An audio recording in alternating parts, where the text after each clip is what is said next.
I mean, freedom necessarily requires people to impose more stringent standards of self-discipline on themselves. Well, where is that?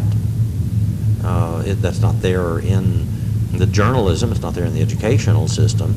We have a culture determined to exterminate vestiges of aristocratic individualism. Someone who is willing to stand apart from the pack and insist in principle on knowing, criticizing, et cetera, et cetera. Such a person is seen as something as frightening as a crocodile or something. He's like an evolutionary vestige of another age, which in effect I think he is. He's a vestige of an ancient concept of aristocratic autonomous thinking. I mean, philosophy has, if it's going to be philosophy, it has little choice but to be aristocratic.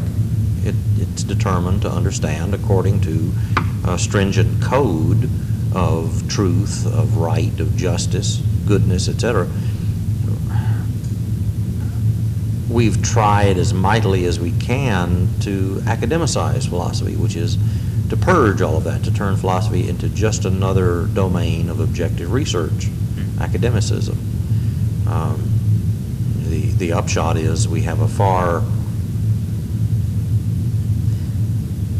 what passes for philosophy is really a snare that is thrown around most people's feet. They start thinking about these issues and find themselves caught up in trivialities, quibbles, drivel. What is philosophy has to be a kind of connoisseurial activity, ultimately. You have to know what is most worth knowing. It's not just a matter of being aware of the mechanics of this or that argument. So my concern is, in the midst of all of these cloying, this smog of ideological problems and the climate of subjectivism, my concern is to gain, in the first place, as much systematic critical distance from these issues as possible. And I've in a sense focused on those very elements in the philosophers that I've read and taught. It's the most profound contrarians that strike me as the ones who threw down the gauntlet to the modern age. And remarkably enough, academics have resisted the recognition that these are contrarians. I mean, Kafka, Kierkegaard, Nietzsche, Marx, Dostoevsky, even Hegel to a great extent. These are thinkers who challenge the very foundational principles on which modern order has organized itself. And the significance of every one of them is that they had a foot still in some pre-modern format of culture or civilization. They represented the extension of an ancient or a medieval worldview, looking at the modern worldview through alien eyes. But that's not the way they've been treated. They've been treated as modern thinkers. We've tried to understand ourselves as, people who've had our psychology toned by Kafka or Nietzsche or Kierkegaard. Well, they didn't intend to tone our psychology. They intended, to cut through to the heart of the absurdity that we consider a way of existing as living, when really it's a way of suffering, it's a way of drifting. To demand more substantial order, more rationality, more wisdom, more insight into values than the modern order is prepared to give us is really the most subversive thing of all to do. Well, this is not, of course, what most academic courses in philosophy have to offer. They have a very limited willingness to separate themselves from the pack. If ever there was a world-class collection of conformists, academia would have to be it. Right. So do you see any countervailing trends to counteract this fad? Well, in every generation, fresh eyes come into a civilization.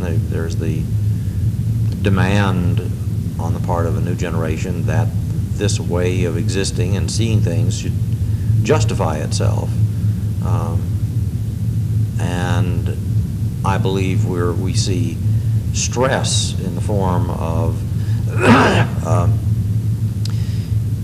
that expresses itself in the form of student depression, which reaches younger and younger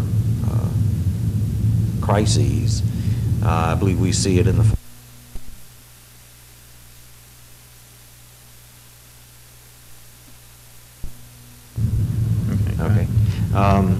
what's seen to us to be psychological problems, psychopathological problems of student rage and younger and younger, what would you call it, precocious forms of violence, criminality, et cetera, problems of drug use, problems of morale. These are the classical symptoms that the clothes of this particular civilization really don't feel like they fit the next generation. But we don't read them that way. We don't look at them in terms of the structural implications for the fact that, you know, we're trying to sell a system of order, a strategy, a method of living, and it really doesn't have very many voluntary takers. Really we're having to conscript people, and we're having to penalize individuals for wanting too much independence, if they want an education that really answers their questions, they have a problem. They have to learn, Nietzsche put it very accurately, the purpose of all higher education is that the student must learn to become bored. Well, it could be even worse than that. The student apparently has to learn to shut up. He has to learn to stop demanding, stop asking, stop wondering. Eventually, this system will expel every original and inquisitive mind that goes through its processes, and it will find itself favoring, as it strikes me is already our liability, it'll find itself favoring the C students.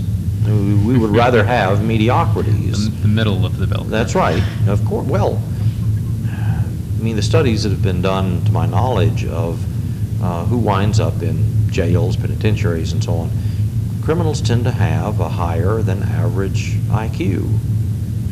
And my reading of that phenomenon is, well, this is what happens to the brighter students. They get alienated first from the educational system. The educational system is not appealing to them, and the kinds of teachers who would appeal to those brighter students are not, they are themselves not welcome in the ranks.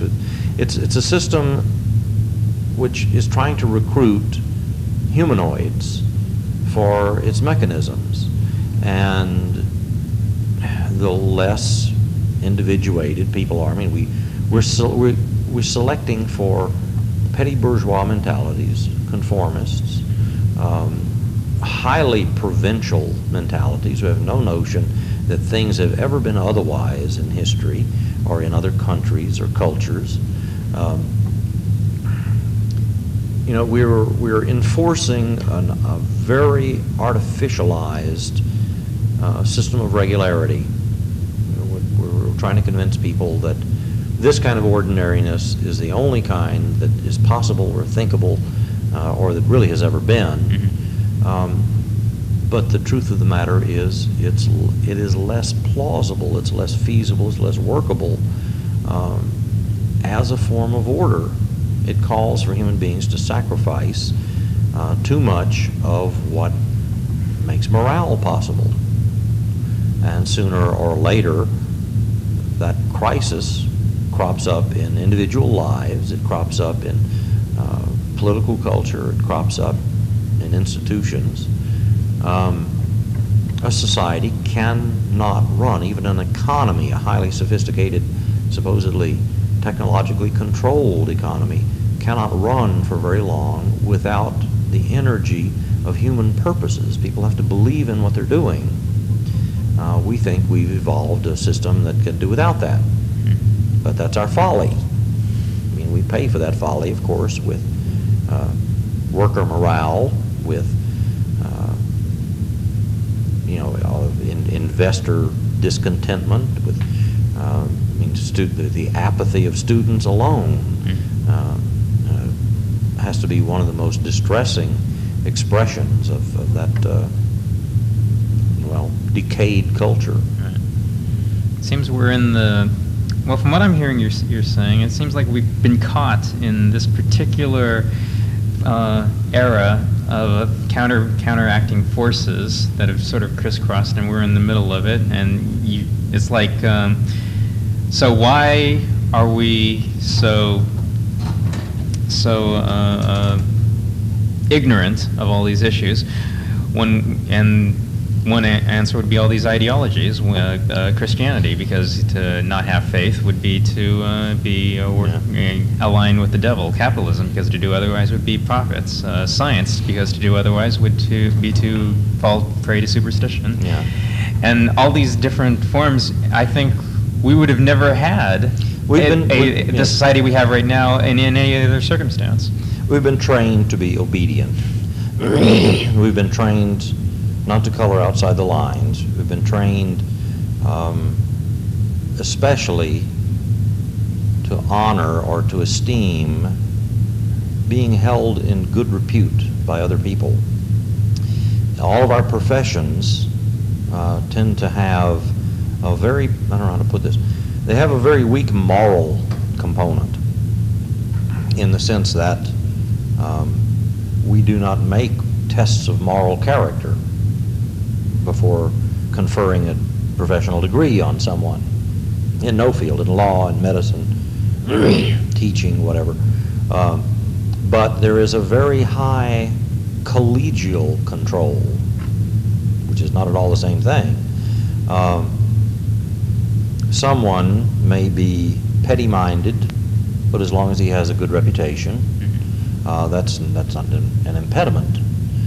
Someone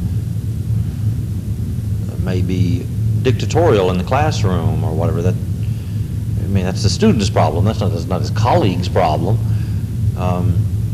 We have ways of trying to maintain homogeneity in these professions, which, to make the most obvious examples, it's harder and harder, nearly impossible now, for sole practitioners to succeed in medicine and law and so forth.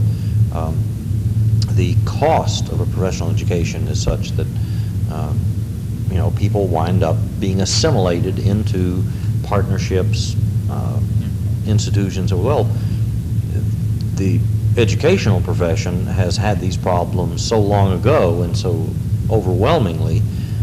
There is no such thing as a sole practitioner in the educational field. We want people who are kept under the social control, the ideological control, people of their colleagues. We want to make sure that people are right believers, they're orthodox, their mentality is regularized.